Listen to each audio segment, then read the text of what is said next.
jacks, 4, it's 1, 2, 3 straight sure out at the old ball game. I woken up by the noise and ran up front to see exactly what was happening. And as soon as I saw it, you could tell this was going to be a bad day. And boom kind of sound, like really big fireworks. And I felt the building shake, the water bed was rocking back and forth. So I knew at that point there was some disaster, some calamity or something. So that's when I ran to the front of the apartment to see what was going on.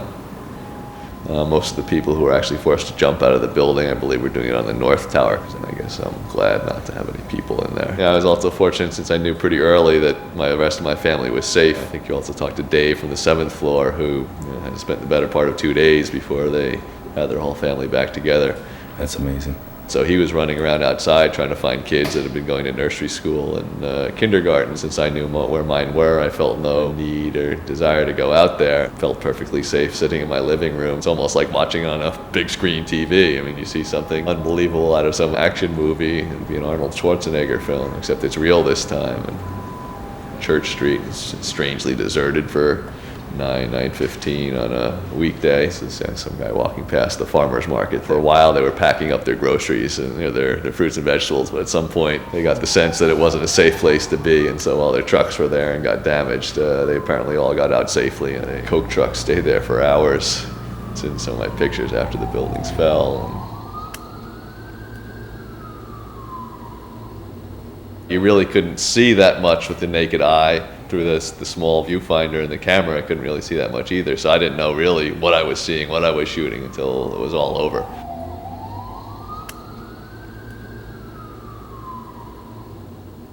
One of the reasons I didn't do too many intelligent things is I had about 4 hours of sleep that day, so I started running on adrenaline and witnessing some real tragedy. And you sort of feel helpless. I mean, there's nothing you can do 90 stories up. I'm sure that most of the firemen felt the same way. So part of it is just sort of bearing witness to what's going on and hoping for the best.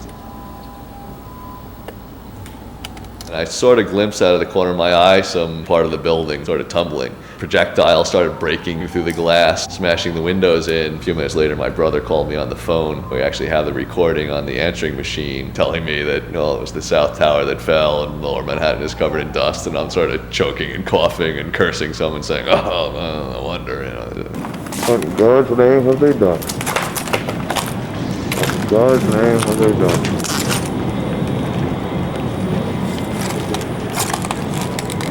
That's Liberty Street.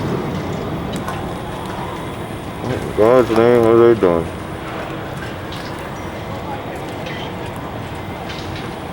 Liberty Street.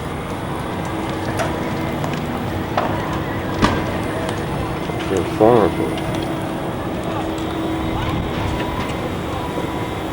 Nothing to see.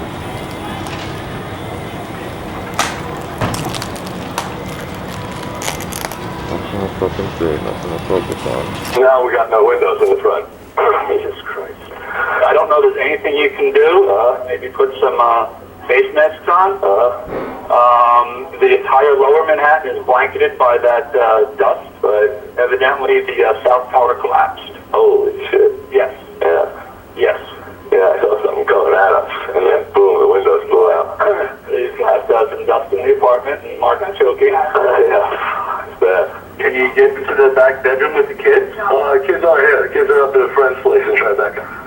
Whoa. Yeah, my arm's a little bit fucked up. Anything fucked up your cut? It's gonna be swollen up for a couple days, it looks like. There's a little impact on the arm, but you're standing there looking at the World Trade Center. Okay.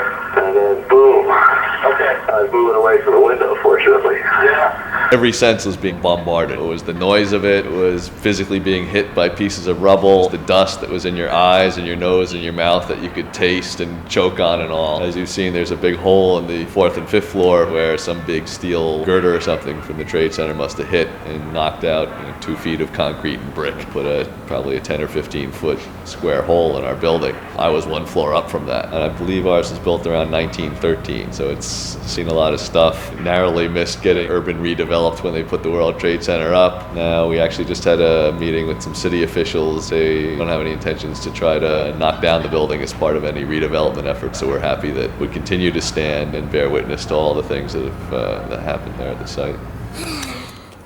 Not the hair on my chinny chin chin.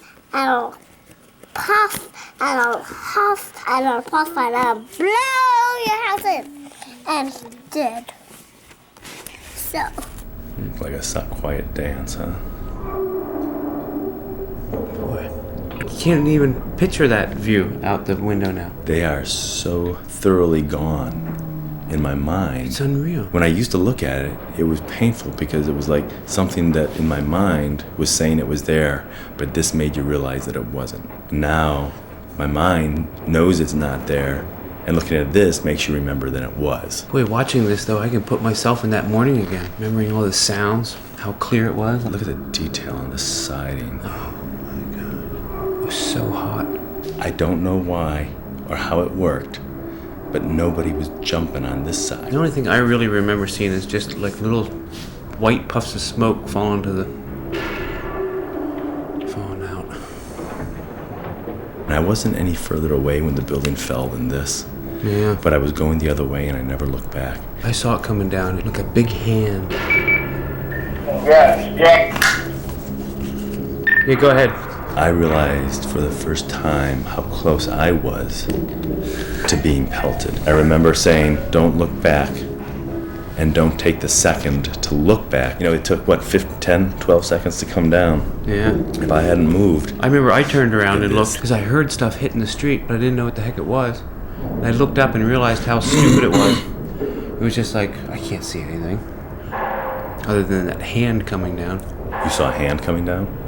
Well, it was just like this thing that was curling out and going over the building. When was that? When I was on Broadway and Maiden, just starting to run down the street. Look at that. There's people going in. No, he's walking into That's what I was just thinking. Look at these guys. Because this is pretty close to the time where it came down. Can you imagine? Still think what it would be like if it had not come down. Yeah.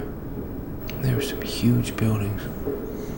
Oh, look, there's a lamp. Little The lamp is still standing on the end there. and lit. And to think that we were right across the street from that. It's just so unreal how direct that building came straight down. And that was probably 20 yards from being the end of Mark's life. Yeah. And That a could have number of come other right through the people. front of our building. Could have If it cut had, right through the if it center had of our gone building. over, if it had fallen Oh over my far enough, God. it would have brought the whole front down. I remember the first time I saw this, Yeah, it definitely was different. and it's a very different game now.